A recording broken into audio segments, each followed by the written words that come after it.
Monsieur le ministre, bonsoir. Bonsoir. Je voudrais, si vous le voulez bien, que l'on fasse un état des lieux de la situation sanitaire. Qu'en est-il à Monaco actuellement? Eh bien, à Monaco, le nombre de contaminations que l'on enregistre chaque jour est toujours très élevé. Et d'autre part, nous avons certes une situation à l'hôpital qui est moins grave que ce que nous avons connu il y a plusieurs mois, mais qui commence à connaître des tensions.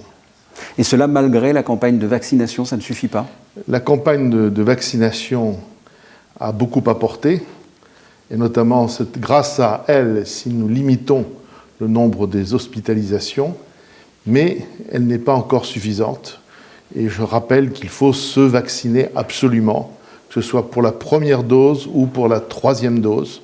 C'est vital pour tout le monde. Je rappelle qu'aujourd'hui, en service réanimation, tous les malades ne sont pas vaccinés. On parle beaucoup en ce moment du variant Omicron, ou Omicron, on dit les deux. Est-ce qu'il vous inquiète, ce variant-là? Eh bien, écoutez, il nous inquiète comme il inquiète partout en Europe. Apparemment, il n'est pas nécessairement plus grave comme variant, mais il se diffuse beaucoup plus rapidement. C'est en cela qu'il nous inquiète. Et bien sûr, nous sommes amenés, de ce fait, à prendre toutes les précautions nécessaires. Quelles sont les mesures sanitaires qui vont être mises en place là pour le réveillon du 1er janvier, dans quelques jours? Alors, pour le 31 décembre, plusieurs mesures.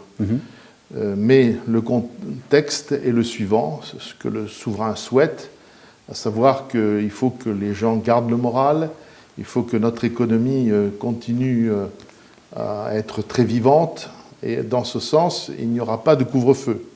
Mais il y a des mesures. Par exemple, pas de rassemblement de plus de 10 personnes le soir du réveillon. L'alcool ne sera plus en vente à partir de 20h. Le marché de Noël sera fermé à partir de 21h30. Donc ces dispositions-là permettent de mieux cadrer les choses. Par ailleurs, il n'y aura plus de possibilité de diffuser de la musique après 1h du matin. Et dès la rentrée, une grosse campagne de tests, d'autotests même, dans les écoles? Absolument.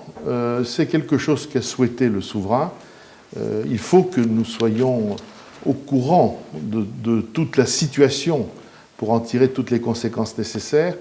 Donc, après ces périodes de vacances, nécessairement, où il y a eu des mouvements de population, il est indispensable de savoir où on en est.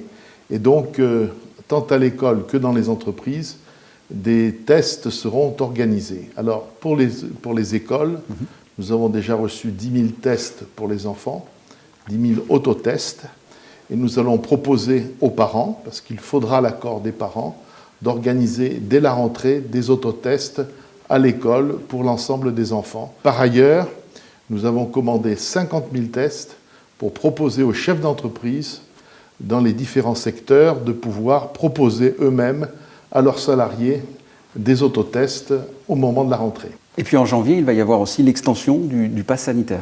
Tout à fait. À partir du 10 janvier, nous considérons que le pass sanitaire doit être étendu à d'autres secteurs professionnels. Nous pensons au bâtiment, nous pensons au secteur de la beauté, au secteur du sport tout particulièrement.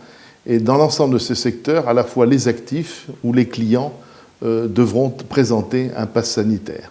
Dernière question, qu'est-ce que vous avez envie de dire aux téléspectateurs qui regardent là cet entretien? Manifestement, il faut être très responsable parce que c'est l'ensemble de la communauté qui est vulnérable, plus ou moins, plus ceux qui ne sont pas vaccinés, qui risquent beaucoup, mais tout le monde. Et donc, ce que nous demandons, c'est d'être responsable. Il faut se faire vacciner, ça c'est indispensable. Mais quand bien même on est vacciné, il faut respecter les gestes barrières, se laver les mains, se tenir à distance des autres, éviter les gestes de familiarité trop rapprochés, faire attention, y compris dans la sphère privée. Alors, là-dessus, je crois qu'il faut que nous soyons tous très vigilants, mais nous souhaitons que les choses se passent le mieux possible. Mais, encore une fois, c'est vrai que ça ne seront pas des fêtes comme les autres années, mais déjà, c'est mieux que de ne pas avoir de fête, d'être dans un strict confinement. Monsieur le ministre, merci. Merci à vous.